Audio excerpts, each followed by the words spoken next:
Welcome to new TV Telugu.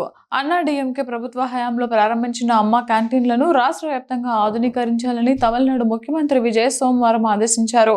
క్యాంటీన్ల మౌలిక సదుపాయాలను, ఆహార పదార్థాల నాణ్యతను పెంచాలని అధికారులను ఆదేశించారు. ఈ క్యాంటీన్లలో ఆహార నాణ్యత, రుచి ఆశించిన స్థాయిలో ఉండడం లేదని ముఖ్యమంత్రి దృష్టికి వచ్చింది. దీంతో ఆయన అధికారులతో సమీక్ష సమావేశం నిర్వహించారు. క్యాంటీన్ల వద్ద సౌకర్యాలు, సదుపాయాలు మెరుగుపరచాలని ఆదేశించారు. కొత్త వంట పాత్రలు, సామాగ్రి అందించాలని అన్నారు. ప్రజలకు రుచికరమైన భోజనం అందేలా చూడాలని సూచించారు. ఈ అమ్మ క్యాంటీన్లు జయలలిత హయాంలో ఏర్పాటయ్యాయి.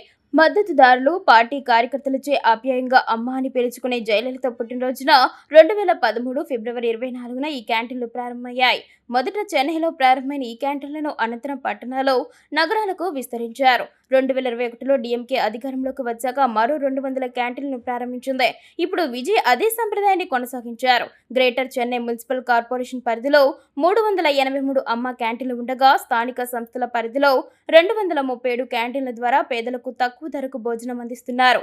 రూపాయికే ఇడ్లీ, 3 రూపాయలకు పొంగలి, 5 రూపాయలకి భోజనం అందిస్తున్నారు.